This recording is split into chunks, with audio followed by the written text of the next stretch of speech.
saya ketemu Pak Anies, Pak itu mestinya dilanjutkan. Ya, jawab beliau. Ngapain KPP ngurusin ini gitu ya. Oh. Jadi Ya.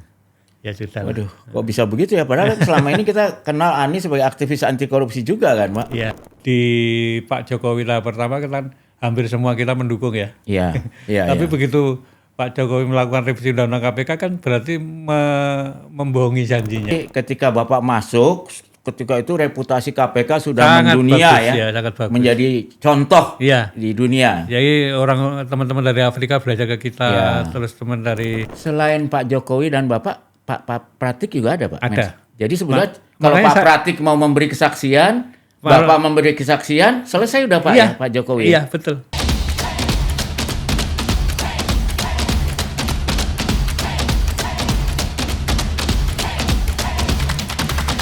Halo para peminat acara Retorika, bersama saya Bambang Harimurti. Terima kasih nih udah mengklik acara ini lagi. Mudah-mudahan subscribe juga ya. Hari ini kita beruntung sekali ada seorang yang hebat lah kalau menurut saya ya. Punya dua keistimewaan. Pertama, beliau adalah mantan Ketua Komisi Pemberantasan Korupsi, Pak Agus Raharjo. Dan sebelum jadi Ketua KPK, beliau itu ahli di bidang pengadaan ya, yang boleh dibilang menciptakan e-katalog yang waktu itu sebetulnya beliau ciptakan untuk memastikan barang kalau dibeli pemerintah pasti lebih murah daripada di pasar karena kan pemerintah belinya banyak ya. Jadi harusnya lebih murah. Nah, kita akan dengar cerita bagaimana dua institusi yang oleh Pak Agus itu dengan susah payah berdarah-darah dikembangkan dihancurkan oleh pihak yang lain. Begitu ya Pak ceritanya Pak Agus ya. Terima kasih banyak ya Pak. Karena kisah Bapak ini perlu diketahui banyak orang supaya nggak salah paham ya. Nah mungkin kita mulai Pak dengan kisah Bapak dulu dari orang yang jurusan mesin. Dari Sipil. Sipil ITS. Tiba-tiba kok jadi tertarik soal tata kelola pemerintahan. Ambil masternya di situ ya Pak. Ambil masalah di manajemen saya. Manajemen ya. Lalu akhirnya mengembangkan e-katalog dan terus ke KPK dan sekarang aktivis anti korupsi yang sangat gigih. Itu gimana Pak mulai ceritanya? Jadi saya termasuk beruntung karena saya jadi ASN pertama itu Bappenas. Oh di Bappenas ya. Kerja pertama ya? Kerja pertama. Padahal dulu sebelum saya ASN di Bappenas itu kan door to door ya. Yang kenal dengan siapa masuk, yang kenal sama siapa masuk. Gengnya mafia Berkeley lah. Makanya rata-rata yang masih hanya teman-teman dari ITB dan UI. Iya. Nah, saya beruntung waktu itu Pak Marlin waktu jadi menteri menugaskan kepada Biro Kepegawaian untuk mengundang semua universitas negeri. Iya. Jadi diadakan tes secara terbuka. Iya. Pertama kali itu tes secara terbuka karena biasanya tadi saya bilang door to door tadi. Nah, untung saya kemudian salah satu dari wakil dari Jawa Timur ya. Jadi dari ITS diterima. Jadi nah, dari awal memang saya di Bappenas itu menangani 3 hal. Pinjaman luar negeri. Oh ya. Yang dulu mengeluarkan berubuk itu. Ya itu kan dulu sakti sekali berubuk itu Pak. Itu semua berebut itu birokrat. Nah, kemudian di samping itu menangani pengadaan. Terus yang ketiga menangani public private partnership. Yaitu pengadaan kerjasama pemerintah antara swasta. Kalau sekarang disebutnya kerja apa Pak, ada istilahnya itu kerjasama private public itu PKBU apa namanya? Iya, mungkin saya sudah nggak ngikuti. Gitu kan. Nah, kalau bahasa Inggrisnya PPP ya, public private partnership ya. Public private partnership. Itu tahun berapa Pak Bapak mulai di Bappenas? Saya mulai di Bappenas tahun 86. Wow, jadi tahun depan itu udah artinya udah 50 tahun lalu ya Pak. Nah kemudian zamannya Bu Sri Mulyani. 40. Zamannya Bu Sri Mulyani ada tuntutan dari Asian Development Bank, Bank Dunia sama OECF waktu itu. OECF itu Jepang. Supaya pengadaan itu dibesarkan. Karena pengadaan itu kan dilewati uang yang jumlahnya tidak kurang dari 60% dari APBN. Iya. Dan itu bisa mempercepat pertumbuhan ya Pak, karena government spending ya. Betul. Nah oleh karena itu pertama sama Budi Mulyono ini dijadikan kewajiban saya yang lain dihilangkan, yang Blue Book hilang, yang public private partnership hilang, dijadikan pusat pengadaan barang jasa pemerintah. Oh itu tahun berapa Pak? Sekitar 98 mungkin ya. Waduh 30 tahun lalu ya Pak? Hampir lebih ya. Nah setelah itu masih ada tuntutan dari 3 lender tadi, nggak cukup hanya tingkat eselon 2. Oh. Nah, kemudian kan dulu awal-awal reformasi tahun 98 itu kan mulai ada bantuan tunai dari lender-lender itu ya. Iya. Yang sifatnya bukan pinjaman proyek, tapi pinjaman program. Oh. Jadi kalau kita mau melakukan program apa, 3 lender tadi setuju, kemudian dicairkan uangnya. Jadi bukan proyek. Bedanya apa Pak proyek sama program dalam kategori di Bappenas ini? Kalau program kan proyeknya tersebar di mana-mana. Ya. Dan itu adalah sifatnya regulatory framework. Oh, jadi misalnya saya proyek peningkatan listrik gitu ya. Saya mau memperbaiki listrik, saya mau memperbaiki jalan raya di sini, saya mau memperbaiki. Nah, di situ kemudian saya nitip itu pembentukan LKPP. Itu belajar dari mana Pak LKPP itu? LKPP sebetulnya modelnya kan biasanya global benchmarking itu kan biasanya. Banyak yang di luar yang mempunyai lembaga pengadaan sendiri itu ada salah satu yang kita tiru Korea. Oh dari Korea Selatan ya tentu. Ya, ini Government Procurement Agency jadi Pak. Ya. Yang kalau zaman Orde Baru pernah dicoba dengan PP 10 kalau nggak salah Pak ya. Ya. Tapi itu hanya menilai mengevaluasi tapi nggak ada lembaganya secara khusus. Nah ini pertama kali ada lembaga Government Procurement Agency ya. Jadi LKPP itu lembaga kebijakan pengadaan barang jasa pemerintah. Belanja pemerintah. Oke. Nah, jadi lembaga. Jadi Bapak pendirinya boleh dibilang ya? Ya bukan yang dirikan ya presiden pada waktu itu pasti. Iya, tapi yang orang yang bidannya lah. Saya yang menyiapkan kepresnya, dan mempelajari di mana-mana modelnya gitu Bapak jadi ya. Ya. Berapa orang timnya waktu itu Pak? Jadi nanti orang yang tadinya di pusat pengadaan itu pindah semua. Oh. Satu eselon 2 ya. Ya. Hanya 1-2 orang yang nggak mau pindah. Tapi rata-rata pindah semua. Jadi ya bagus akhirnya. Kemudian yang tadinya di pusat pengadaan barang jasa itu hanya eselon 3, sekarang rata-rata eselon 1. Nah, kalau saya nggak salah Pak, maksudnya itu kan bisa masuk ke katalog gitu ya. Itu pemikiran katalog itu belakangan. Belakangan. Oke. Jadi setelah itu kita kan mengembangkan yang pertama adalah electronic procurement. Ya. Jadi bagaimana kalau pengadaan itu tidak memakai manual lagi. Jadi nggak ketemu secara fisik ya Pak, itu yang dihindari ya. Iya. Lewat elektronik aja. Jadi kita kemudian menyelenggarakan tawarannya semuanya diserahkan pakai elektronik tender ya Pak, tender elektronik ya. Nah, kemudian di Indonesia itu selalu orang melihat loophole. Melihat? Loophole. Lubangnya di mana? Cari celah-celahnya. Celahnya di mana? Celahnya di mana? Nah, itu menjadi kurang bagus. Kemudian mereka ketemu di luar dulu. Oh, jadi nawarnya itu kesepakatan dari luar tadi. Iya. Ini yang waduh kok jadi begini ya. Selalu Indonesia kan nggak secara patuh mengikuti, tapi mencari celahnya di mana. Nah, jadi itu basa-basi aja elektroniknya ya Pak. Saya mulai berpikir gimana kalau kemudian kita buat di katalog. Yang paling mudah waktu itu kan mobil. Iya, mobil sepeda motor. Itu harga untuk swasta kan, untuk private kan jelas. Jelas ya. Iya kan? Iya. Setiap ATPM punya, iya kan. Nah itu kemudian saya undangnya ATPM, mau nggak pasang list price-nya list price di katalog. Ya, jadi mulai pertama itu. Nah mereka mau, jadi awalnya memang, dan selalu ada janji, kalau dia nanti menjual kepada pihak swasta atau pihak private lebih tinggi dari jual ke pemerintah, itu ada blacklistnya, ada dendanya. Dikeluarin bisa Iya, dikeluarin. Keluarin dan dendanya kalau nggak salah waktu itu 10 kali dari perbedaan. Wow, 10 kali Pak? Iya.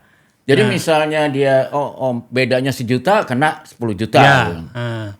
Bahkan bisa di blacklist, nggak boleh ikut di lagi. Blacklist, pasti di blacklist. Nah itu yang saya terapkan awal-awalnya. Ada yang kena Pak waktu itu? Enggak ada yang kena. Ya. Karena patuh lah. Mereka kemudian biasanya memanipulasinya dari ongkos kirim. Yang kita nggak bisa kontrol kan. Jadi kalau orang Kabupaten Magetan beli di Surabaya, ongkos kirimnya kemudian mereka mainkan. Itu seperti kasus kereta bekas dari Jepang ya Pak? Iya, betul. Dikasih gratis, betul. Tapi ongkos kirimnya lebih mahal daripada beli baru. Betul. Ya. Oh, Anda dengar juga itu ya? Iya.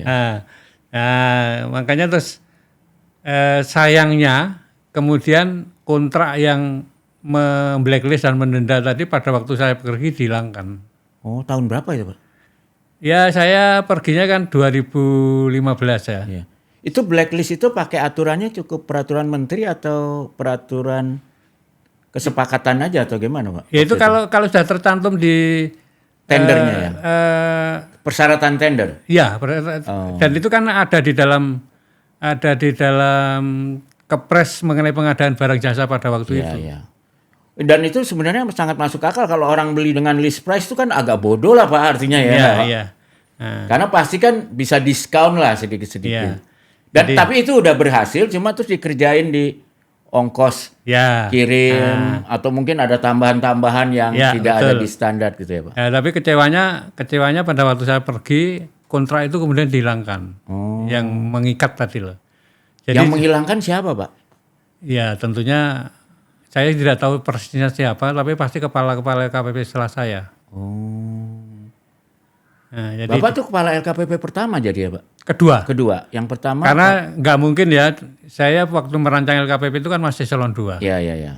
Eselon 2 langsung kepala LKPP kan nggak mungkin. Makanya kemudian yang 1,5 tahun pertama itu mantan Sekjen PU, almarhum Pak Rusam Sarif. 1,5 tahun, kemudian saya gantikan.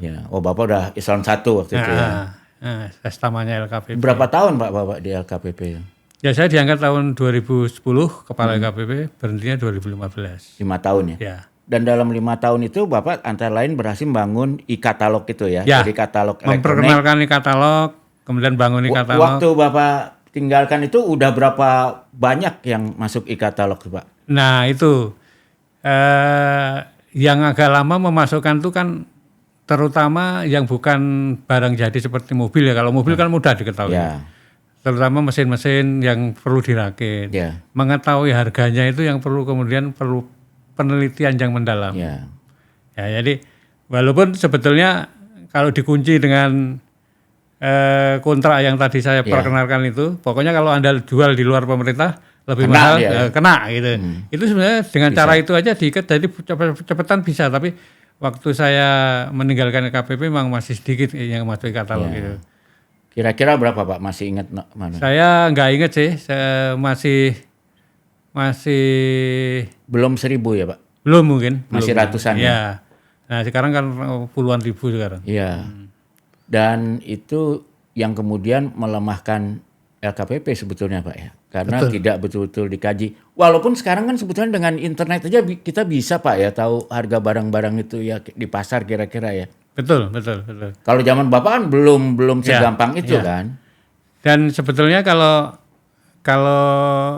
pemerintah mau sih, kalau cerdik sih, saya waktu desain e-procurement itu yang namanya e-marketplace itu belum ada. Iya, belum ada ya. Belum ada. Jadi kalau kita waktu itu langsung belinya seperti kalau kita beli di Tokopedia, beli di Shopee. Iya. Ya. Itu kan beli itu kan langsung orangnya bisa bayar. Iya, kan? Langsung bayar dan harganya ketahuan. Nah, jadi kalau didesain seperti itu pemerintah bisa mengumpulkan duit banyak loh sebenarnya. Karena semua orang kemudian masuk ke situ, jualan di mobil, jualan apapun di situ. Nah itu kan fee-nya kan banyak sekali sebenarnya. Jadi seharusnya yang bikin seperti Tokopedia itu malah pemerintah ya. Orang yang mau jual pasang di situ gitu ya. Karena bayangin ya seperti tadi saya bilang lebih dari separuh dari APBN itu lewat situ. Jadi sebenarnya kalau misalnya sekarang kan Tokopedia atau Shopee itu mau bangkrut, dibeli aja sama pemerintah Pak ya, tinggal diterusin aja untuk Karena government procurement besar sekali kan Pak? Sekarang tuh kira-kira berapa Pak nilainya belanja pemerintah? Kalau belanja pemerintah hari ini 2.600 triliun, ya. Itu sekitar lebih dari 1.300 triliun lewat itu. 1.300 triliun, ya Pak? Jadi bayangin itu kalau itu lewat placement seperti Tokopedia yang sekarang agak susah atau yang lain lah gitu ya, Bukalapak itu langsung sehat itu ya Pak? Iya kan? Jadi itu ceritanya saya awal mulanya mendirikan katalog itu karena terpikir barangnya itu di lapangan sudah jelas kok. Jadi itu menarik Pak. Jadi buat saya Pak Agus tuh sebetulnya kalau di dunia swasta mungkin duluan bikin Tokopedia atau Bukalapak atau Amazon cara pembayarannya ya enggak. Iya, belum, karena di sana micropayment belum ada Pak zaman itu sistemnya kan. Betul. Iya kan. Dan jadi dari kalau Bapak sekarang misalnya 1.300 triliun itu menurut Bapak dengan sistem yang benar bisa hemat berapa Pak?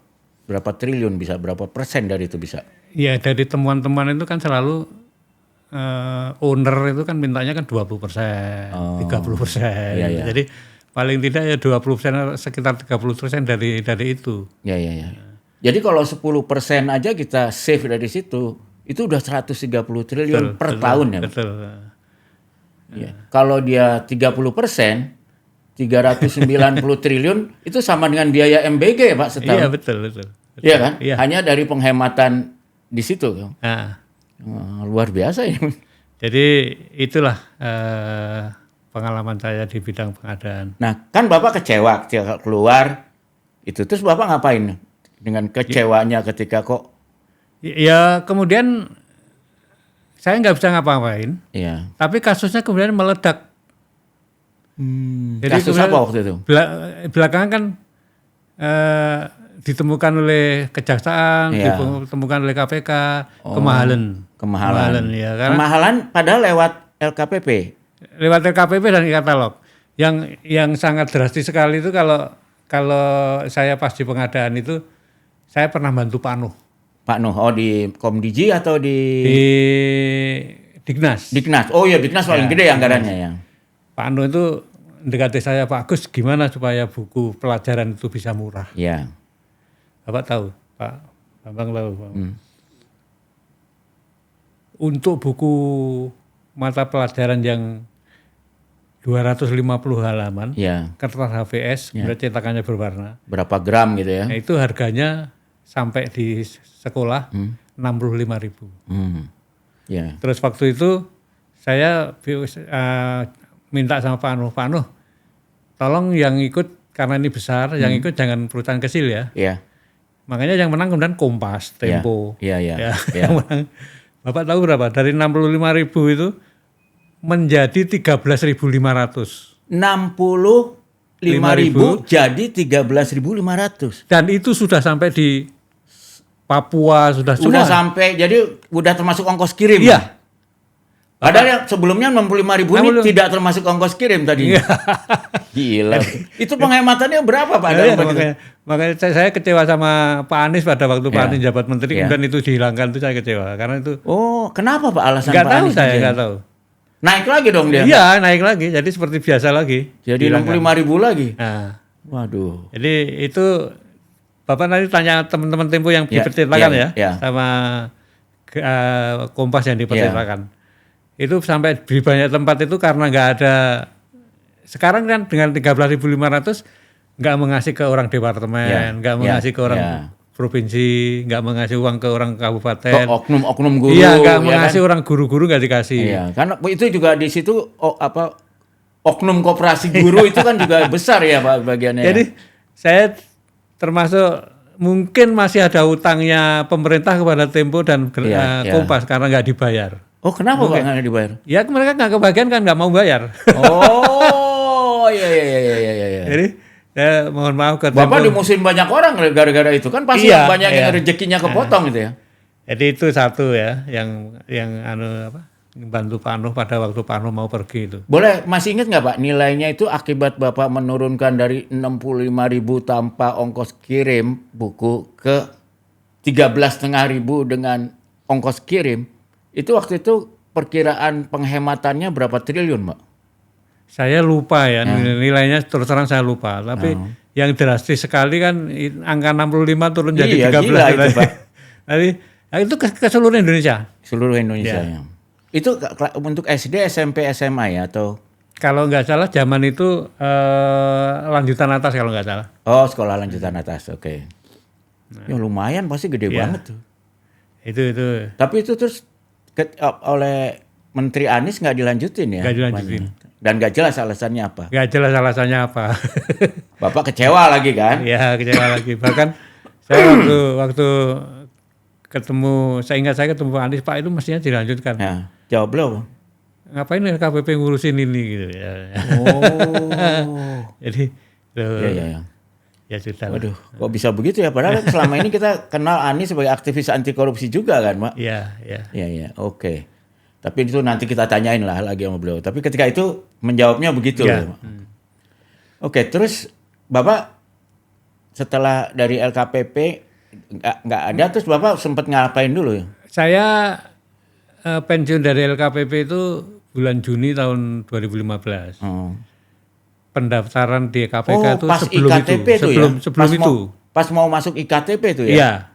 Sebelum itu. Jadi sebelumnya saya nggak daftar KPK itu. Ya, nggak daftar ya? Nggak daftar karena kok pikir saya kok termasuk tegang kan di KPK itu. Iya. Tapi kemudian panitia 9 perempuan itu. Iya, Sri Kandi itu ya. Sri Kandi itu diumumkan sebulan, cuman dapat pendaftarannya 266. Terus diperpanjang. Merasa kurang. Diperpanjang. Diperpanjang dan mereka di dalam kelihatannya rundingan hubungi orang-orang yang kelihatannya mampu dan mau. Saya termasuk yang di WA. Pak, daftar Pak gitu.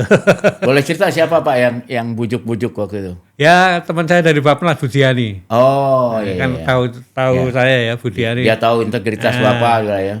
Budiani, Pak, daftar Pak. Saya daftarnya di perpanjangan tuh hari terakhir. Oh, iya. Jadi memang awalnya saya nggak punya daftar.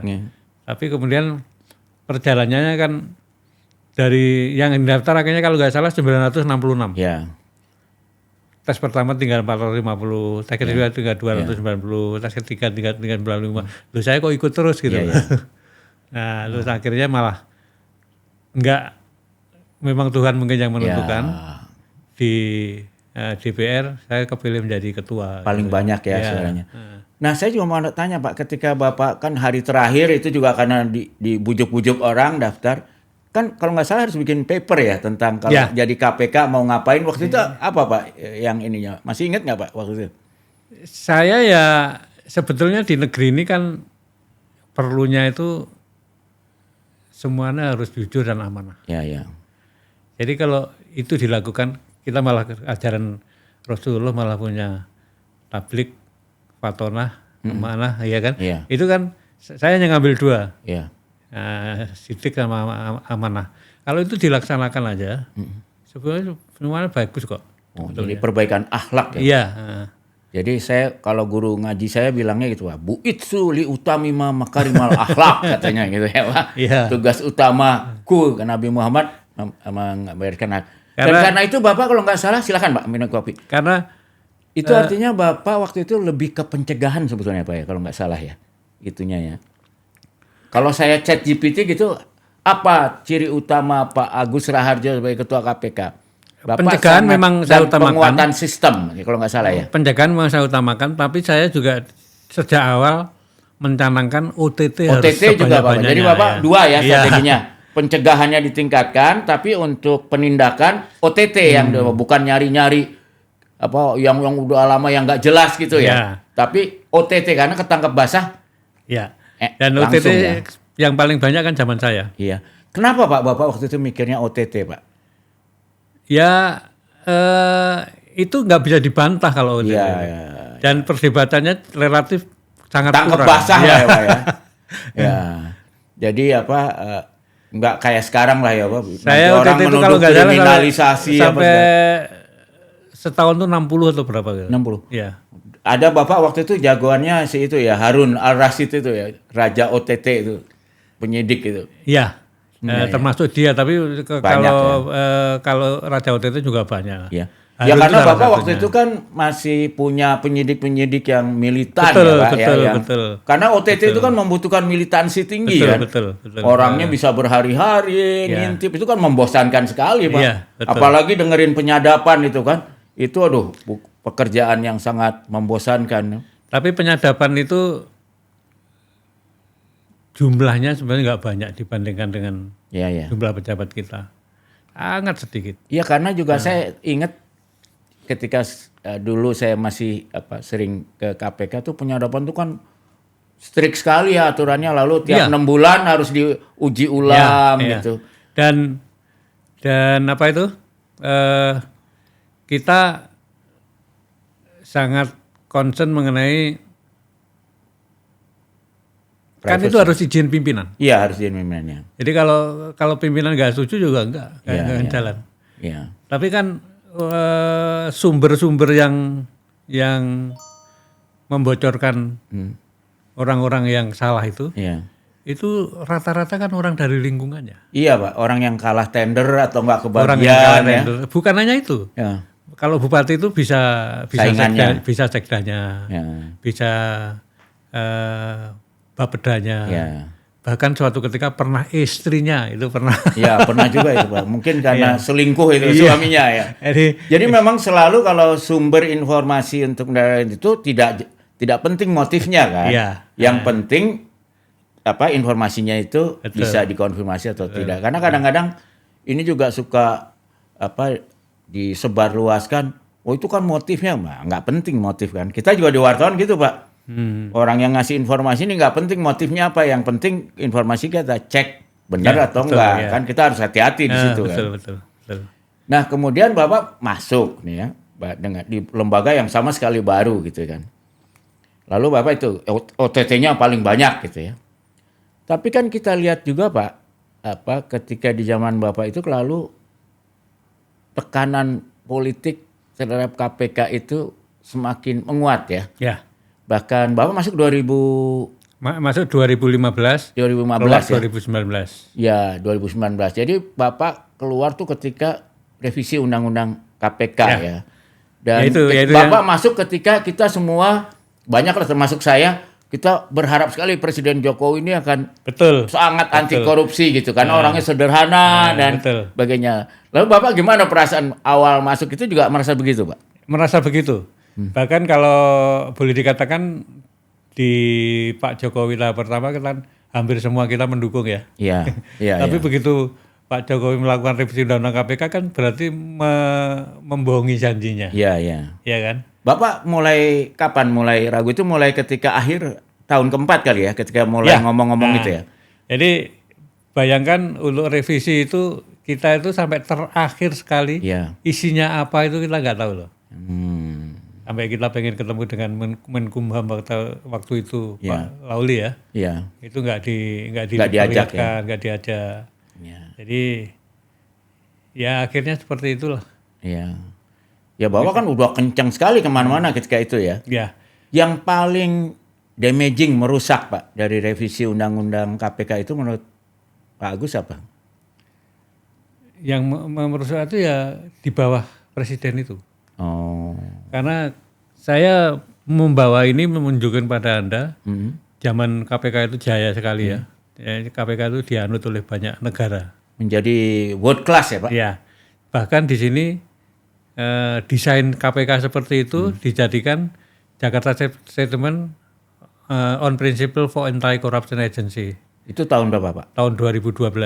Ya. Jadi ketika Bapak masuk, ketika itu reputasi KPK sudah mendunia sangat bagus. Menjadi contoh di dunia. Jadi teman-teman dari Afrika belajar ke kita, terus teman dari banyak negara belajar ke kita. Jadi itu beda ya Pak, ketika saya ikut cawe-cawe bikin undang-undang KPK kan kita belajar ke Hong Kong, belajar ke Afrika Selatan ya. Ketika Bapak masuk udah terbalik ya. Jadi orang dari belahan dunia belajar ke Indonesia, dan karena itu memang indeks kita naik terus ya, Pak? Iya, zaman saya yang paling bagus. Paling bagus ya? 40. 40 ya. Harapan saya kalau pas 2015 itu, Pak. Ya. Sampai berapa bertahun? Enggak, 2019 yang 40 itu. Oh, no, 2015 kita Bapak masuk berapa? Saya masuk itu 36 ya, mungkin. 34 atau 34 terus naik terus ya. Iya. Pernah rata, tapi terus sampai 40 paling tinggi ya, Pak. Tapi terus turun terus. Nah, turun tuh mulai 2020. Jadi turun. Persis ya, Pak. Jadi revisi Undang-Undang KPK waktu itu TWK udah belum, Pak? Yang kelompok IM 57 tuh ya itu zaman Bapak juga ya, enggak? Udah keluar pengganti Bapak, saya. Ya? Pengganti saya Pak Firly. Jadi dimulai dengan revisi Undang-Undang KPK ya. Sebelum itu dimulai dengan intervensi ya, Pak? Ya. Termasuk yang Bapak dimarahin Pak Presiden itu. Iya. Itu tahun 2019 ya? Ketika IKT. Oh, ketika Papa minta saham ya, Pak? Iya. Waktu itu sikap Bapak ketika kan Pak Sudirman Said muncul di Bapak minta saham itu, KPK waktu itu udah siap terjun atau gimana, Pak? Belum. Kita kan waktu itu tidak seberapa involve dengan Papa minta saham itu ya. Itu Pak Sudirman Said yang mencanangkan, tapi kita nggak meneliti secara dalam ya. Nah kemudian yang saya kaget kan yang seperti saya ceritakan di banyak podcast itu ya, saya dipanggil, biasanya manggil itu berlima, ini saya dipanggil sendirian, gitu loh. Tahu-tahu dimarahin, jadi hentikan. Saya kan bingung yang dihentikan apa. Gitu. Setelah saya duduk, ternyata Setnov suruh menghentikan. Nah kita zaman itu kan belum ada SP3. Iya betul. Gak mungkin saya menghentikan. Waktu itu yang minta dihentikan tuh udah statusnya udah penyidikan atau masih? Sudah. Sudah 3 minggu saya mengeluarkan sprindik. Udah ada tersangka jadi artinya? Ada tersangka. Tersangkanya Pak Setia Novanto sama siapa lagi Pak waktu itu? Yang tersangka zaman itu Pak Setia Novanto kan sebelumnya. Sebagai ketua Golkar waktu itu ya? Dan ketua DPR ya? Iya. Sebelumnya kan sudah ada 2 anggota DPR disidangkan. Iya. Ada Dirjen di Kementerian Dalam Negeri disidangkan. Ya, Ibu Bapak itu ya. Iya. Jadi itu kejadiannya yang mengagetkan kita semua. Dan itu sebetulnya kalau berkali-kali saya sampaikan, itu namanya obstruction of justice. Iya betul, bisa ditangkap sebetulnya. Ditangkap. Tinggal sekarang siapa yang berani atau tidak ya? Tinggal siapa yang mau nangkap aja karena. Tapi Pak waktu itu selain Pak Jokowi dan Bapak, Pak Pratik juga ada Pak? Ada. Jadi sebetulnya kalau Pak Pratik mau memberi kesaksian, Bapak memberi kesaksian, selesai udah Pak ya Pak Jokowi? Iya betul. Luar biasa Pak? Iya. Jadi nasib Pak Jokowi ini tinggal tergantung Pak Pratik sekarang? Iya. Jadi kalau betul. Pak Pratik kompak sama Pak Agus, waduh, obstruction of justice itu berapa tahun, Mbak? Ya monggo nanti dorong Pak Pratik supaya kita bisa jadi kayak negara Korea Selatan ya. Hampir semua mantan presidennya di penjara. Ya kita malah belum itu tapi juga kurang baik loh kalau belum itu. Ya karena Korea Selatan mungkin bisa maju seperti sekarang karena itu juga, Pak. Iya. Karena kan Korea Selatan tahun 50-an tuh jauh lebih miskin dari Indonesia, Pak. Iya, betul. Karena yang maju kan malah Korea Utara yang punya industri waktu itu. Iya, betul. Sekarang kita ketinggalan jauh dari Korea Selatan ya. Mungkin karena kita nggak berani menjarain presiden kita atau mantan presiden kita, Pak ya. Apalagi kalau dibilang kan banyak sekali omongan dari Pak Nadiem Makarim, kemudian Bupati mana tuh yang Sumatera itu yang katanya ngasih uang, ngasih emas, itu mestinya KPK langsung masuk itu. Langsung masuk ya. Nah itu Pak, Bapak nyebut tadi nama Pak Nadiem Makarim ya. Chrome itu, kalau pengadaannya itu lewat e-katalog, itu sebenarnya penanggung jawabnya LKPP ya Pak harusnya. Kalau pengadaannya lewat e-katalog. Kalau kan sekarang jaksa bilang kemahalan. Kalau kemahalan itu bukan urusan kementerian kan Pak, mestinya urusan LKPP ya? Itu kan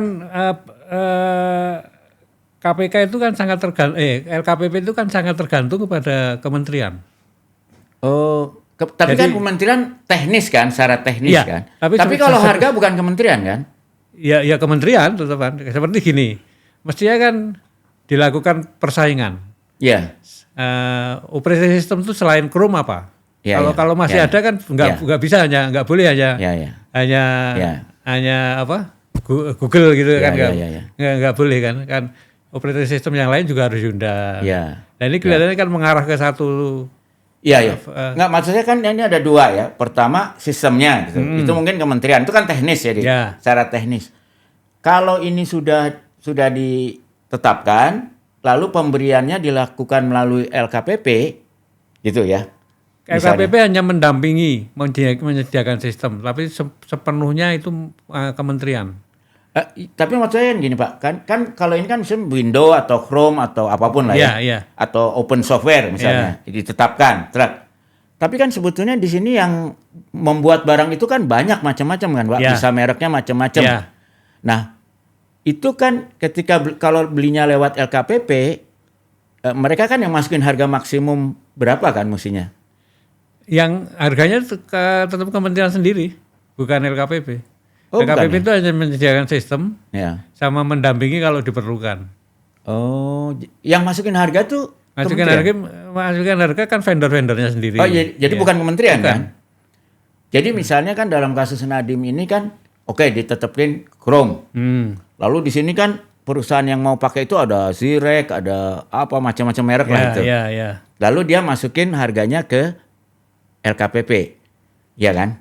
Untuk bersaing dengan walaupun sama-sama pakai Chrome tapi pabriknya kan ini beda-beda nih. Jadi dia bersaing di situ. Lalu dia masukin harga. Seharusnya LKPP challenge harga itu kan, Pak. Untuk seperti Bapak bilang jangan bisa lebih mahal daripada harga kita beli langsung. Jadi LKPP itu hanya sebetulnya waktu mereka memasukin harga, kementerian itu kan sudah punya perkiraan harga sendiri. Owner estimate itu. Owner estimate. Jadi benar nggak memperkirakan harga owner estimate itu benar nggak? Itu kementerian. Oh jadi LKPP itu fasilitator aja ya? Ya. Jadi ketika datanglah nih vendor masukin kan harga-harga, lalu dia tanya ke kementerian, ini owner estimate-nya berapa gitu? Lalu kalau harga-harga itu masih di atas owner estimate, dibilanglah oleh LKPP ke vendor, kamu kalau harganya segini nggak bisa masuk e-katalog, kira-kira gitu Pak? Enggak, jadi harganya itu kan hasil dari perundingan antara kementerian dan vendor. Kan sekarang kalau saya nggak salah yang baru itu sistemnya, melalui negosiasi. Jadi vendor itu menyediakan spesifikasi yang diminta. Kalau spesifikasi itu cocok dengan spek yang sudah digariskan oleh pemiliknya, kemudian mereka perundingan harga. LKPP itu hanya ngawasi berjalannya perundingan apa gitu. Jadi nggak menentukan, yang menentukannya mereka berdua. Makanya belakangan kan banyak teman-teman di LKPP yang mengeluhkan hasil dari perundingan kok lebih mahal dari harga toko. Pasar. Itu nggak bisa menolak LKPP kalau soal ada. Enggak. Karena itu hasil perundingan dari kementerian dan vendornya. Karena saya kan melihatnya gini ya, kasus ini kan agak kompleks memang ya. Kan ada softwarenya, apakah dia pakai Chrome atau dia pakai Windows atau pakai open software yang harganya gratis lah, praktis kan. Lalu dari 3 atau berapa sistem ini kementerian menentukan kan, pakai Chrome ternyata. Lalu ini kan baru softwarenya, hardwarenya kan yang bikin banyak vendor. Betul. Bikin banyak vendor dengan harga beragam. Yang penting chipnya udah diketahui, pokoknya spesifik teknisnya dipersyaratkan. Jadi vendor-vendor ini bersaing dengan sistem teknis yang sama, mana yang bisa harganya paling murah gitu kan. Kira-kira. Dia maka vendor ini masukin ke e-katalog itu, ke LKPP. Lalu LKPP kan bertugas men-challenge kan supaya itu nggak lebih murah dari harga pasar lah kasarnya, kira-kira gitu ya Pak. Yang sekarang kejadian tuh hasil dari negosiasi antara vendor dengan pemilik kegiatan, pemilik proyek tadi, itu yang dipegang. Makanya teman-teman LKPP banyak mengeluhkan, kok hasil rundingannya itu lebih mahal dari harga pasar. Gitu. Nah, itu kalau dalam rundingan itu, kalau di kementerian itu yang berunding itu menterinya atau tim pengadaannya ya? Ya, tim pengadaan. Jadi kan di kementerian itu ada yang pertama dirjennya namanya pengguna anggaran. Ya. Nah, pengguna anggaran itu menteri kalau nggak salah. Menteri kan pengguna anggaran. Mereka memberikan kuasa pada kuasa pengguna anggaran. Kuasa pengguna anggaran ya. Nah, kuasa pengguna anggaran itu biasanya dibantu oleh tim pengadaan. Iya. Dan tim pengadaan itu biasanya sertifikasi dari LKPP kan Pak? Iya. Nah, kemudian tim pengadaannya yang negosiasi. Iya. Ya, jadi bukan menterinya langsung. Bukan. Jadi soal harga. Jadi ada dua nih Pak, bisa saja soal teknis itu diputuskan menteri bisa kan, walaupun itu harus dibuktikan lah. Bisa juga menteri menerima dari timnya, ya kan ada macam. Saya nggak kebayang kalau menterinya tidak menguasai teknis itu biasa kan Pak kalau dalam bisnis. Yeah. Dia policy saja kan. Iya. Jadi dia biasanya pakai orang-orang yang ngerti teknisnya kasih. Tapi mestinya menterinya di brief juga mengenai sistem pengadaan kita. Kan nggak boleh. Itu yang membrief harusnya siapa Pak kalau level menteri? Ya sebetulnya para dirjennya kan tahu lah. Para dirjennya tahu ya. Jadi nggak maksudnya Bapak sebagai ahli tata kelola pengadaan ini kan Bapak ahlinya gitu. Biasanya fatsunnya itu ketika ada menteri baru mungkin orang dari luar yang nggak ngerti birokrasi pemerintah itu yang bertugas sekjen apa Pak yang sekjen jelasin ini cara pengadaan. Diingatkan kalau langsung berpihak pada satu merek itu nggak boleh. Nggak boleh. Irjen juga Pak ya. Iya. Sekjen dan irjen. Ya, jadi kalau irjen yang lebih mengawasi kalau ada penyimpangan itu irjen yang harus mengawasi gitu Pak ya. Memberitahu pada menteri ini nggak boleh Pak. Kecuali menterinya ngotot gitu ya. Nah, sekjen juga harusnya pelaksananya. Jadi irjen pengawasnya, sekjen pelaksananya. Betul. Nah, sehingga untuk urusan teknis ini ya menteri mengandalkan pada dua ini ya Pak. Betul. Jadi kalau sekjen sama irjennya ini koalisi, ya menterinya bisa nggak tahu apa-apa. Bahayanya di situ Pak ya Jadi risiko seorang menteri yang nggak ngerti birokrasi ini, dia harus punya sekjen dan irjen yang betul-betul bisa dipercaya ya Pak. Karena itu yang menjaga integritas dari pengadaan kan. Betul. Ya. Oke, jadi ini jalanin mereka yang nego soal harga dan soal macam-macam ya. Panitia pengadaannya. Nah, ya. Cuma kalau di era seperti sekarang, kalau harga kemahalan atau enggak itu sebenarnya gampang sekali ngeceknya ya Pak. Gampang, sangat gampang. Jadi harusnya kalau menterinya juga meluangkan waktu dia bisa cek ini harga dari saya kemahalan atau enggak gitu ya. Sangat gampang. Jadi Bapak ngikutin nih Pak kasus ini sekarang kan? Enggak terlalu ngikutin. Enggak terlalu ngikutin ya. Ya. Nah, tapi kalau kasus seperti IRA ASDP Bapak agak ngikutin ya? Yang kapal akuisisi perusahaan itu. Saya juga hanya mendengarkan dari sosial media. Walaupun saya dengan suaminya kenal ya, Pak Jaim Murroh itu sekampung dengan saya. Oh di Magetan Pak? Iya. Ya cuma saya lebih senior. Iya. Saya terus terang Pak agak terlibat aktif ya, Pak agak mendalam lah soal itu. Saya kok dapat kesan penyidik KPK nggak bisa membedakan antara akuisisi perusahaan, pelayaran sama beli kapal. Kenapa ya Pak? Ya bisa jadi. Kenapa Pak bisa jadi itu Pak? Karena ini akuisisi perusahaan ya. Jadi kalau kapal itu, saya juga termasuk yang condong ke situ kalau saya. Ini akuisisi perusahaan. Perusahaan itu berbeda dengan beli setiap kapal. Ya. Karena kenyataannya dari sosial media yang saya ikuti kan keuntungannya tambah tinggi. Iya. Jadi bisa jadi itu. Ya makanya sekarang kita lihat aja langkah dari penyidik tadi apakah mau sudah ampuni Pak Prabowo apakah mau membantah. Kalau saran apa? Kalau Bapak sebagai mantan ketua sarannya apa Pak dengan kasus ini? Ya kalau kasus ini kalau saya sebagai ketua gitu. Ya mengikuti kalau saya. Ya ikut aja kalau ini udah direhab gitu, udah selesai lah, move on gitu ya Pak. Iya. Ya. Karena buat saya jadi ini Pak, saya sebagai orang yang dulu terlibat nyusun undang-undang KPK ya, jadi konsultan domestiknya bersama Pak Prof. Romli, ada kekecewaan kok mutu penyidikan KPK ini turun drastis gitu ya kalau kita lihat.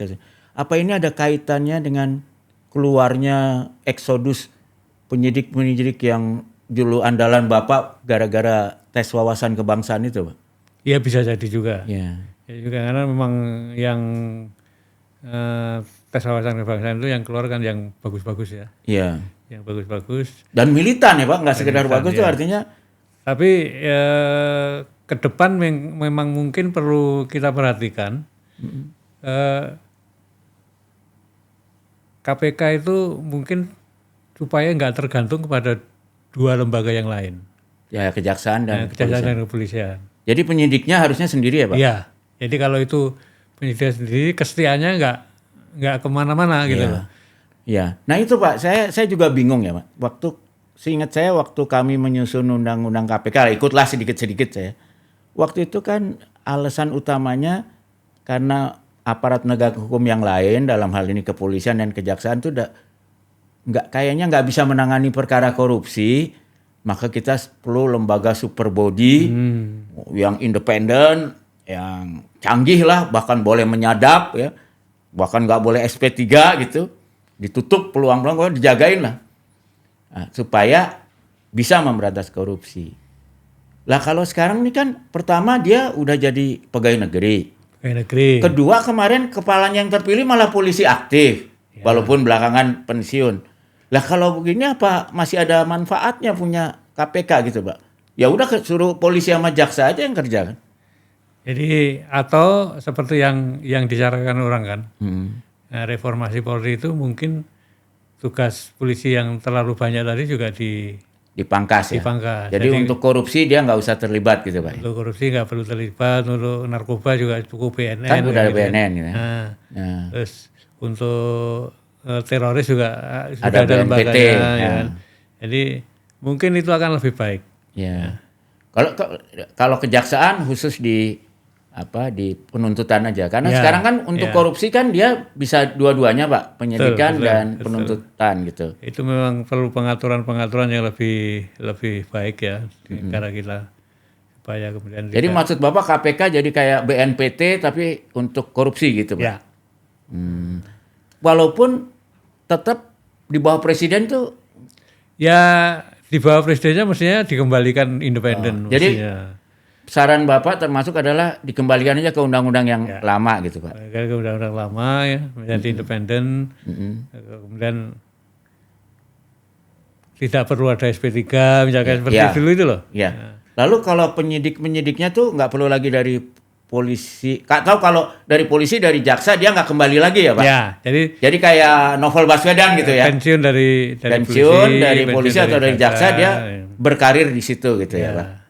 Kalau itu menurut Bapak lebih baik? Menurut saya lebih bagus. Kalau Dewas gimana Pak? Kembali lagi ke zaman dulu lagi aja. Dulu itu sebetulnya kita tuh juga diawasi internal. Ya penasehat itu ya. Ya. Bukan penasihat. Ada salah satu deputi yang mengawasi kita secara internal. Iya. Itu saya pikir lebih efektif dibanding Dewas.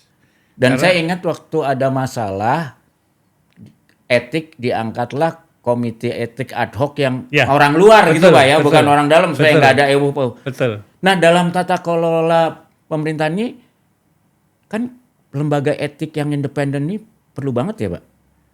Dan memang harusnya minimum mayoritas orang luar kalau nggak semua orang luar ya. Iya. Supaya budaya pakai itu nggak selesai. Itu yang zaman saya sama sebelumnya itu selalu begitu. Jadi kalau ada ketua yang melanggar aturan internal, aturan internal itu dulu kan keras sekali. Keras sekali ya. Ya, jadi terima rokok dari yang diperiksa aja bisa dipecat ya Pak. Betul. Saya bahkan pernah menyaksikan waktu saya kepala LKPP ya. Satu bangku sama Pak Abdullah Mahua. Iya. Pak Abdullah itu lupa ngambil tisu. Iya. Wih, saya kok ngambil tisu. Ninggalin uang 10.000 ini untuk gantian tisu ya. Gitu. Pak Abdullah Mahua ya. Jadi kan keras sekali. Ya. Dan pernah ada perdebatan juga Ya. yang ngecat HP di kantor nggak boleh. Itu kan listriknya negara. Ya. Terus orang-orang membantahnya gini, kalau nggak salah ke Pak Abdul Hayam, bahwa Pak wudhu itu juga airnya airnya negara loh. Ya. Makanya kemudian ada pengecualian beberapa lah. Jadi kalau ngecat HP boleh lah ya, nggak usah bayar gitu ya. Karena berapa juga, wudhu boleh. Nanti ke WC juga harus bayar. Jadi apa aja Pak yang dikecualikan yang Bapak ingat waktu itu? Selain air untuk wudhu, ngecat HP. Di zaman saya, di akhir-akhir ya, itu mulai boleh dijamu. Kalau jamunya itu tidak khusus. Oh, jadi untuk semua orang gitu ya. Jadi kalau ada jamuan kemudian itu untuk semua orang, boleh. Ya, karena sebelumnya emang kadang-kadang terlihat kaku juga ya, KPK datang nggak boleh minum, nggak boleh makan di tempat. Tapi itu kemudian kan diprotes banyak orang. Ya. Budaya kita kan nggak begitu. Ya. Di mana-mana diprotes. Ya. Bahwa kita terlalu yang penting nggak ditraktir sendirian gitu atau khusus gitu Pak, atau dipinjemin pesawat pribadi. Tapi itu kan kemudian kejadian Pak, akhirnya menjadi melunaknya itu sampai dipinjemin pesawat pribadi pun nggak jadi masalah helikopter. Itu sebenarnya sudah melanggar aturan. Itu udah harusnya dipecat ya Pak. Ya. Itu melanggar aturan internal. Nah, jadi pada zaman terus kan kejadian tuh Pak, ada 90 orang diperiksa orang KPK karena meras tahanan tuh. Oh iya. Ingat nggak Pak? Itu kan kemudian. Itu sudah setelah saya. Itu setelah Bapak ya. Tapi saya mau tanya Bapak, kan waktu itu kemudian 75 dinyatakan terbukti. Tapi hanya disuruh minta maaf ke publik, ingat nggak Pak? Terus semua orang marah gitu kan. Iya, ingat. Lalu gara-gara protes itu 15 akhirnya diadili, diproses, tapi yang 60 hanya diberhentikan. Apakah harusnya 75-nya kan diproses Pak ya kalau udah? Ya saya nggak tahu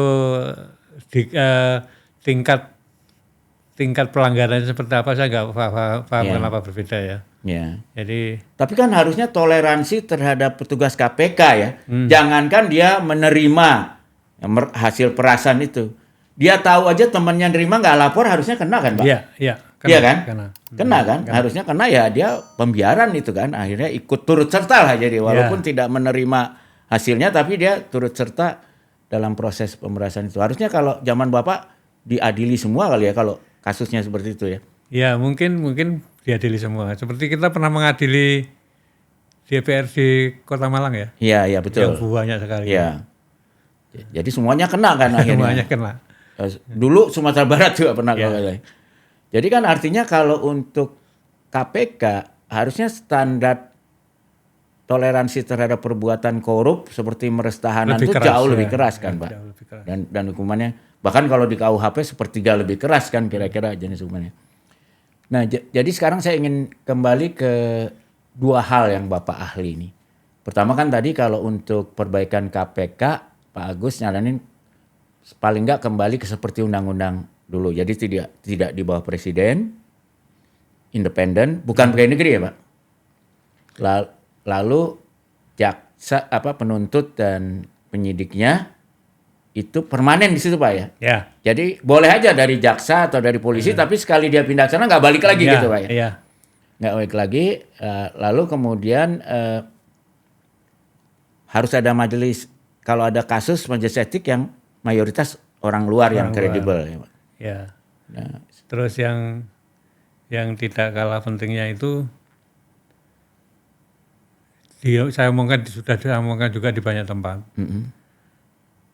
Undang-undang tipikor kita yang perlu diperbaiki. Oh, gimana Pak? Kalau kemarin kan Pak Eri Harja Pamekasan, Pak Amin sama Pak Chandra Hamzah pengen pasal 2, pasal 3 dicabut aja karena dianggap malah membuat aparat hukum jadi tambah korup dan juga membuat kalau asetnya di luar negeri nggak bisa kita ambil karena nggak diakui internasional. Itu kalau Bapak dalami juga soal itu? Kalau kita itu sebetulnya zamannya Pak SBY sudah meratifikasi pedoman yang dikeluarkan United Nations Convention Against Corruption, CAC ya. Itu pasal 2 pasal 3 udah dikritik kan oleh mereka? Ya. Nah, kemudian perbaikan itu termasuk, kalau itu sebenarnya pasal 2 pasal 3 itu tidak perlu dihapuskan tapi diperjelas. Jadi yang perbuatan melawan hukumnya ya Pak? Ya. Dan jadi, juga ngitungnya nggak boleh sembarang ngitung sendiri betul. ya? Jadi itu perlu diperjelas. Makanya zaman saya menjadi ketua KPK, sebetulnya kita sudah mengusulkan kepada pemerintah perbaikan Undang-Undang Tipikor. Oh. Karena itu sudah diratifikasi oleh Undang-Undang nomor, saya lupa. Iya. Nomor 6 tahun. Oh, konvensi internasional itu sudah diratifikasi, jadi dia harus dilaksanakan ya? Iya. Makanya cara melaksanakannya Undang-Undang Tipikor kita juga dirubah. Nah itu Pak, kalau menurut ingatan Bapak yang harus diubah itu apa Pak yang? Yaitu penjelasan pasal 2 pasal 3 ya. Itu supaya lebih jelas.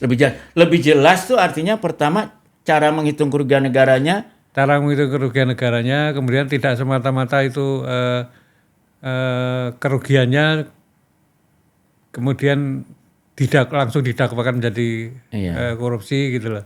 Dan itu boleh nggak sih Pak sebenarnya? Harusnya kan kalau alasannya kerugian negara dihitung dulu secara benar, baru diputuskan seorang tersangka atau tidak kan Pak? Ya. Nggak boleh ditangkap dulu baru dihitung kan Pak? Iya betul. Ya.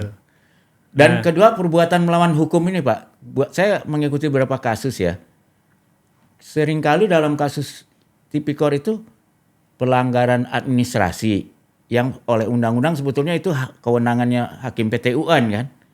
Tapi itu udah dianggap perbuatan melawan hukum, atau dia ya lalai-lalai yang sedikit ikut rapat atau apa, yang lalai yang kita anggap nggak mungkin lah kalau dokumen segini nggak ada titik koma yang salah kan.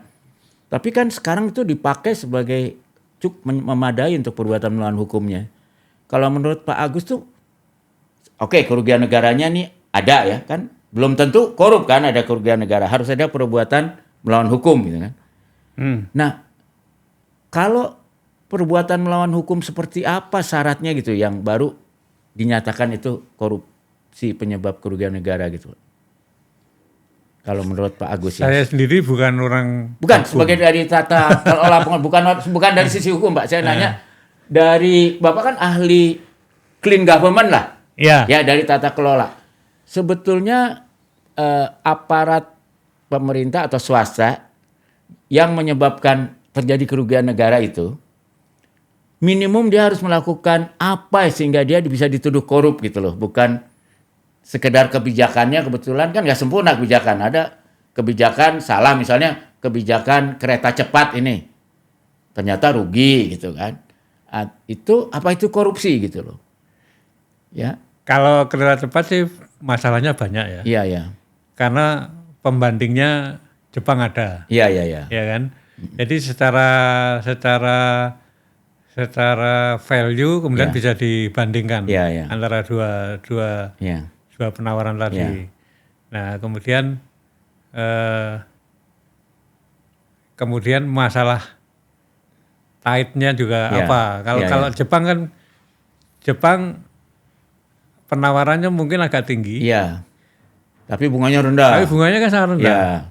Kemudian tightnya kepada produk-produk Jepang kan sangat terbatas. Iya. Nggak sampai tenaga kerja yang kasar-kasar didatangkan. Iya. Gitu. Jadi itu bisa dibandingkan dengan lebih mudah. Kalau itu. Jadi bukan hanya. Tapi katakanlah Pak ya, itu salah lah menilainya gitu ya. Kan dalam penilaian itu nggak bisa 100% apa 5 ahli mungkin beda-beda itunya apa. Tapi let's say apapun kebijakan itu keliru lah. Ternyata baru tahunya kan belakangan keliru, ternyata rugi gitu. Nah, kalau tidak ada unsur orang itu sebetulnya tahu itu salah, tapi dia pilih, itu kan lain ya Pak. Tapi orang itu yakin pilihan itu benar pada saat itu gitu loh. Cuma ternyata ya ada informasi lain, mungkin ternyata kebijakannya salah. Apa itu korupsi juga Pak? Pasal 2 dan 3 ya, itu memang masih perlu penjelasannya lebih luas. Yang dimaksud kerugian negara itu apa, yang dimaksud melanggar ketentuan perundangan itu apa ya. Oleh karena itu saya sebetulnya di rumah punya dokumen yang dulu kami usulkan pada pemerintah. Oh iya. Ya, yang termasuk memperbaiki pasal 23, termasuk yang seperti yang dicarakan oleh Angkek itu, bahwa korupsi itu bukan hanya urusan instansi pemerintah, tapi termasuk swasta pun kalau melakukan korupsi, bribery itu juga harus. Ya kalau bribery jelas korupsi ya. Harus juga ditangkap ya. Ini sekarang kalau misalkan Anda perusahaan swasta, terus kemudian pinjam uang ke bank swasta yang kemudian persyaratannya tidak Anda penuhi, siapa sekarang yang ngurus? Nggak ada kan? Boleh dikatakan bebas-bebas saja kan? Kalau bank swasta ya. Kalau bank pemerintah jadi lain. Ya sebetulnya sama aja, bank swasta atau pemerintah. Kalau nggak ada yang melaporkan, nggak ada yang anu kan. Kalau di bank swasta itu mungkin penggelapan ya Pak, karena dia kan artinya kewenangannya tidak disalahgunakan lah ya. Jadi itu yang banyak hal yang kemudian perlu kita perbaiki di dalam undang-undang tipikor kita. Kemudian belum tadi swasta, kemudian belum perdagangan pengaruh. Ya, itu belum ada bahkan undang-undangnya ya Pak. Belum ada perdagangan pengaruh. Jadi banyak yang bolong-bolong terkait dengan Angkek itu belum kita masukkan dalam undang-undang tipikor. Ya, jadi Pak, perdagangan pengaruh itu saya jadi ingat kasusnya siapa dulu ketua DPD Pak yang dari Sumatera Barat. Ya, itu kan sebenarnya dia jadi korupsi karena ada uang cash ya. Tapi sebetulnya kalau nggak ada uang itu sebenarnya masih debatable ya Pak.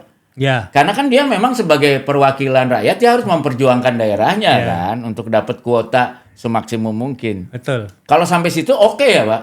Betul. Tapi begitu ada per kilonya berapa untuk dia itu masuk korupsi ya Pak. Kalau itu jelas ya.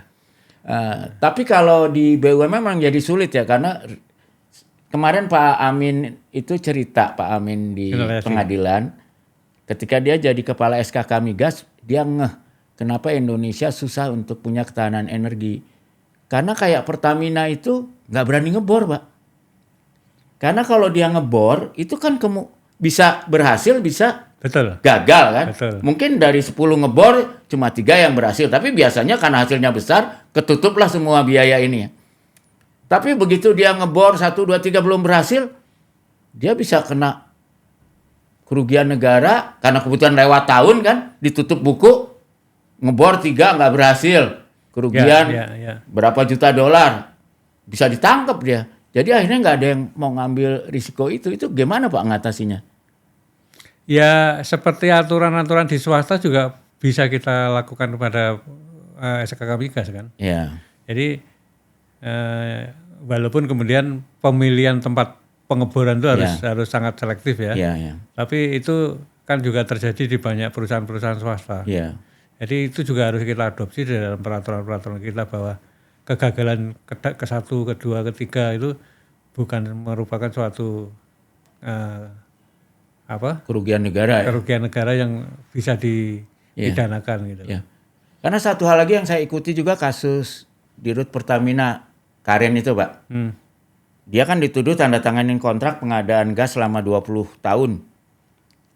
Nah, sebetulnya untuk kebutuhan internal mau bikin kilang kan tadinya. Ternyata ketika gasnya mulai datang kilangnya belum jadi. Jadi akhirnya gasnya dijual keluar. Tahun 2019 untung. Tahun 2020-21 rugi karena pandemi kan harga jatuh. Tapi tahun 2022 udah untung lagi karena perang Ukraina. 23 bahkan untungnya gede banget sehingga sampai 23 tuh akumulatif untung gitu ya kan. Bahkan kalau sampai nanti selesai kontrak mungkin untungnya bisa 2 miliar dolar gitu. Tapi jaksa itu hanya mau lihat tahun dirugi aja Pak. Padahal kontraknya 20 tahun ini kan juga aneh kan Pak. Dari sisi, bukan dari sisi hukum karena bukan ahli hukum, dari sisi tata kelola negara akhirnya nggak ada yang berani kontrak jangka panjang kan Pak. Padahal untuk ketahanan energi kan nggak mungkin tambah kontrak jangka panjang Pak. Nah ini mengatasi seperti ini gimana ya Pak? Dari sisi tata kelola negara ini. Iya, kita jadi memperbaiki peraturannya juga disesuaikan dengan peraturan-peraturan yang berlaku di swasta. Nah, walaupun kemudian kalau pengeboran yang nggak berhasil tadi kan memang memerlukan pengawasan yang lebih ketat ya. Tapi itu harus dibuka supaya SKK Migas bisa melakukan pengeboran walaupun pengeboran itu tidak sekedar melakukan pengeboran kemudian tidak melakukan kajian yang mendalam gitu. Jangan gara-gara punya teman di pengebor kontraktor dibor ya Pak. Oke, tapi ini Pak ya itu termasuk yang dalam dokumen yang untuk perbaikan ya Pak, yang disiapkan dulu ya Pak ya. Nah, dalam kasus itu seandainya Bapak diangkat gitu seperti Pak Jimli ya, menjadi percepatan reformasi Polri ya. Kalau Bapak diangkat misalnya menjadi ketua Komisi Reformasi KPK Pak, dan sekaligus pengadaan oleh pemerintah, kira-kira Bapak bisa sampaikan nggak ide Bapak untuk itu apa aja Pak? Ini penting ini Pak, mahal ini Pak. Pengadaan itu sekali lagi yang kita capai adalah harga yang sangat-sangat kompetitif. Itu. Jadi harga pembelian pemerintah harus lebih rendah dari harga pasar. Itu bisa Pak ya? Bisa. Karena tadi seperti yang dia sering sampaikan kan, pemerintah tuh beli mobil juga jauh lebih banyak. Jadi kalau mendapatkan harga yang murah tuh wajar. Apalagi dia biasanya pajaknya ditangguhkan lagi kan. Nah, terus kemudian dimungkinkan juga di dalam e-katalog kita itu barang-barang yang diproduksi pabrik ya, seperti kertas apa itu. Itu pembeliannya jangan lewat toko, tapi langsung ke pabrik. Tapi gara-gara itu dulu di Rut PLN Pak Nur Papunji sempat masuk kan Pak, ditahan walaupun akhirnya dibebaskan karena dia beli trafo yang besar-besar itu. Kan di dunia hanya berapa pabrik yang buat. Jadi dia langsung bikin permintaan ke pabrik-pabrik ini langsung. Sehingga hasilnya trafo-trafo yang tadinya dibeli di dalam negeri di atas 140 miliar ternyata harganya 40 miliar aja. Mestinya itu nggak dilarang. Jadi kalau saya beli ke pabrik itu tidak dilarang. Itu juga nggak dilarang Pak. Tapi habis gitu terus dicari-carilah akhirnya. Karena banyak yang rezekinya terganggu kan Pak. Jadi itu ya seperti angkatan perang kita ya. Tentara-tentara kita.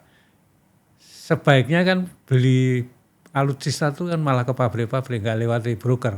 Iya. Kayak waktu kapal selam zaman Pak SBY ya Pak. Dengan satu kan government to government ya. Jadi itu akan sangat bagus sekali. Memang cara seperti itu. Saya berpikir sampai kertas itu kan yang mendistribusikan adalah pabriknya. Jadi di Surabaya misalkan dia punya distributor untuk kertas ini. Tapi Bapak nanti dimusuhin sama para pedagang itu ya Pak? Betul. Nah ini Pak, ya, mereka saya kan jadi masih jualan. Bapak ngomong gitu saya jadi ingat waktu Pak Ahok jadi gubernur Pak. Beliau kan kemudian ATK seperti Bapak mikirnya karena ini besar, ya udah langsung ke kalaupun dealer utama lah. Jadi nggak ada tambahan kos kan. Wah tapi kemudian diprotes karena banyak UMKM yang tadinya menjadi supplier di kecil-kecil ini mati semua Pak. Itu risiko yang emang layak ditanggung aja Pak ya. Ya UMKM-nya kemudian mungkin perlu didorong untuk mencari usaha yang tidak hanya sebagai penyalur dari pabrik ya. Jadi masih banyak hal yang bisa dilakukan oleh UMKM. Tergantung kita bagaimana mendorongnya, tergantung bagaimana kita memberi fasilitas untuk perbaikan mereka. Jadi jangan sampai rantainya itu terlalu panjang sehingga rantai yang panjang tadi pasti menyebabkan harganya akan menjadi mahal. Atau kayak gini kan biasanya Pak, ke pemilik merek tuh menjual barang, saya kebetulan pernah di CEO juga ya, kita kan memang punya list price. Karena kita nggak boleh menjual ke pihak lain di bawah list price. Kalau enggak kan distributor kita nggak dapat untung gitu kan. Tapi untuk spesial pelanggan besar, ya kita boleh jual sedikit di bawah list price karena itu kan levelnya grosir juga, bukan level retail ya.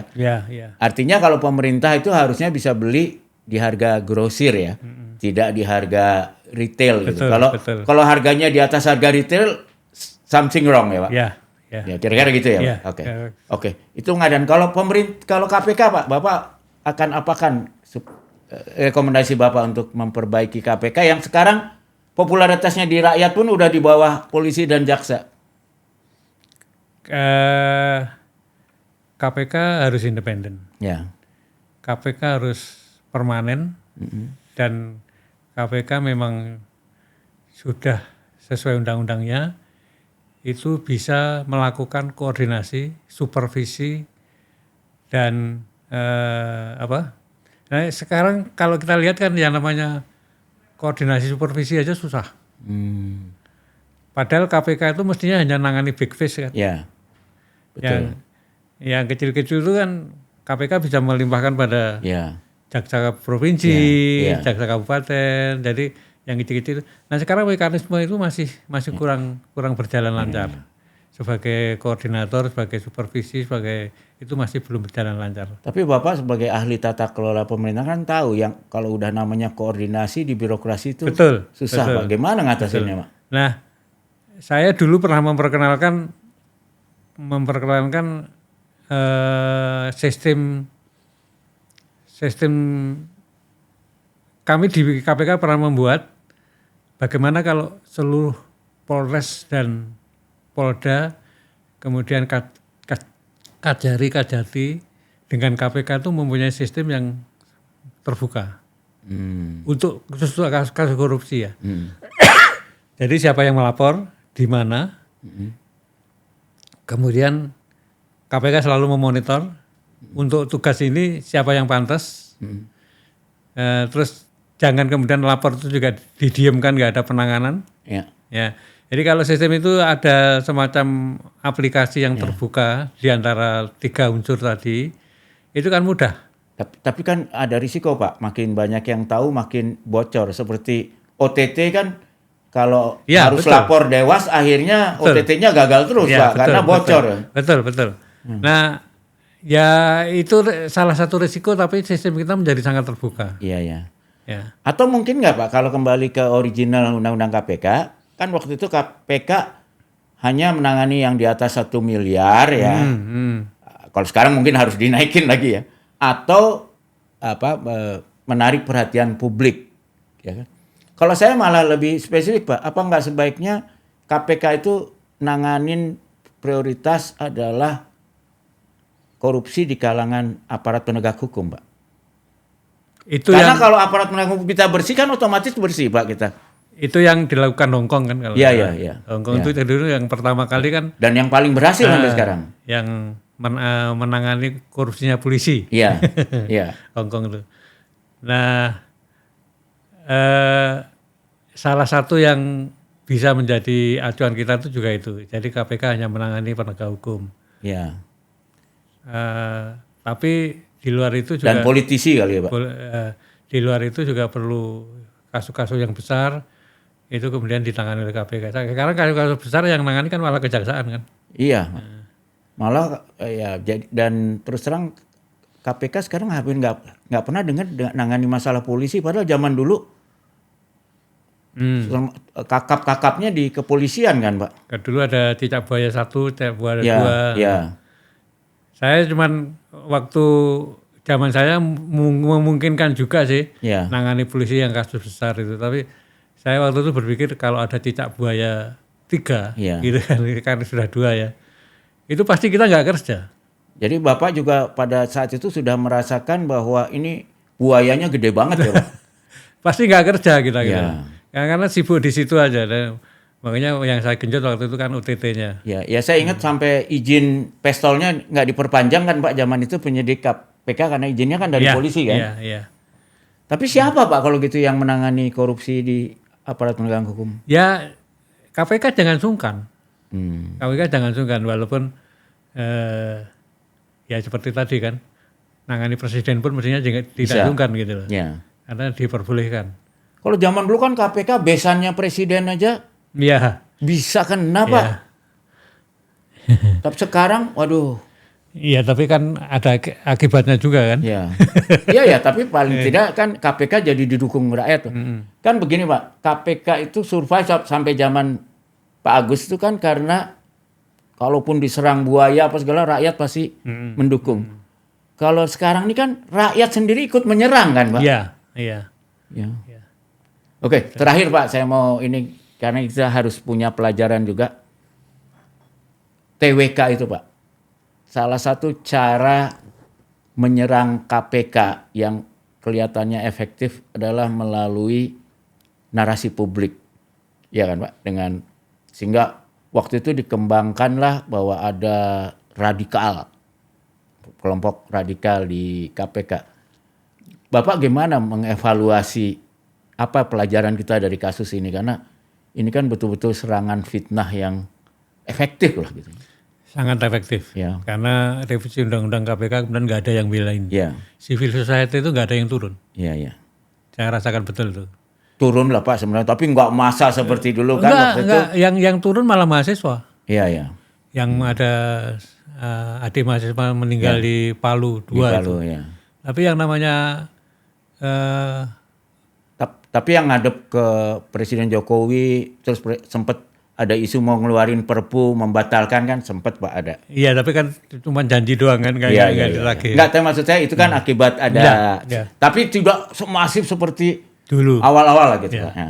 Dulu kan sampai melek anti KPK. Tengah malam pun bisa ratusan orang, ribuan orang datang kan ya. Jadi pelajaran dari situ apa Pak? Ya sebetulnya yang perlu kita salahkan kalau kita revisi undang-undang KPK itu ya komitmen dari Pak Jokowi yang menghilang. Iya. Ya. Karena kalau beliau komit, mudah. Dan bahkan belakangan kan KPK juga gamang dengan adanya KPK di bawah presiden. Iya. Seperti ini ya contohnya. OTT di Sulawesi Selatan. Iya. Sejarahnya yang saya amati nggak ada pelaku pembantu gubernur itu tanpa melibatkan gubernur. Yeah. Ini kan nggak kelihatan gubernurnya terlibat apa nggak kelihatan, nggak diselidiki dengan dalam. Atau di Sumatera Utara ya Pak? Atau di Sumatera Utara. Ya. Jadi itu KPK harus berani melakukan langkah-langkah untuk itu karena pasti di pengadilannya kan bunyi, pasti. Ya pasti. Bahkan udah disebut namanya. Iya. Nah, jadi Pak, tapi intisarinya ini yang penting kita dengar nih, para pemirsa juga perlu dengar langsung nih dari mulut Pak Agus. Pak Agus kan walaupun sudah tidak lagi ketua KPK, komitmen untuk memberantas korupsi di Indonesia dan membenahi tata kelola pemerintahan ini kan sebagai keahlian Bapak masih tinggi kan Pak? Iya. Jadi kira-kira Bapak dalam kapasitas apapun untuk mengembalikan marwah KPK menjadi hebat lagi dan juga perbaikan tata kelola pemerintahan, Bapak tetap komit kan Pak? Masih tetap komit. Oke. Bahkan belakangan itu ada orang yang ngajak mendirikan partai anti korupsi. Partai anti korupsi itu siapa yang biayai gitu. Bisa Pak, dulu ada studi KPK. Kita itu kan gini Pak, kita kenapa sih nggak mau bayar partai politik sebagai partai yang mencari calon pemimpin bangsa kan kira-kira itu panselnya pemimpin bangsa gitu kan, yang bagus. Karena kita nggak mau bayar, yang bayarin pengusaha-pengusaha dan kebanyakan pengusaha hitam kan. Akhirnya yang dipilih oleh partai ini adalah pilihan mereka. Kita kan kalau kasih katakan 50.000 lah per suara per tahun. Kalau ada berapa? 150 juta pemilih, itu 150 juta, kata 75 juta kali 100 kali, ya 100.000. Berapa? 7,5 triliun setahun biayai partai politik supaya nggak korup, murah kan Pak? Iya kan? Tapi kita dapat calon pemimpin yang betul-betul oke lah. Ya. Setuju kan kalau dulu KPK ngitungnya 37.000 ya Pak kalau nggak salah. Jadi Bapak setuju kan sebenarnya kalau dinaikkan gitu aja. Ya. Tapi ya karena uang dari pemerintah ya partai harus tanggung jawabnya. Bahkan kalau kita melihat pelajaran dari luar kan partai itu biayanya dari pemerintah semua. Betul, apalagi di Eropa Utara, Eropa Jerman Barat terutama, ya. Dan ternyata mereka bersih kan? Ya. Oke. Terima kasih Pak. Sama-sama. Luar biasa. Mudah-mudahan nggak kapok ya Pak. Kita ngobrol-ngobrol lagi soal anti kalau korupsi. Kalau perlu ngobrol di luar ambil ngopi. Ya pasti. Silakan Pak kopinya. Oke. Ya. Terima kasih banyak Pak. Ya, kawan-kawan, jangan lupa kita dukung terus Pak Agus Raharjo membersihkan pemerintahan kita supaya bersih, efisien, dan memasukkan para koruptor ke tempat yang seharusnya ya Pak. Ya, setuju. Yaitu tempat-tempat di mana mereka jadi cerak. Itu aja. Oke, bye-bye.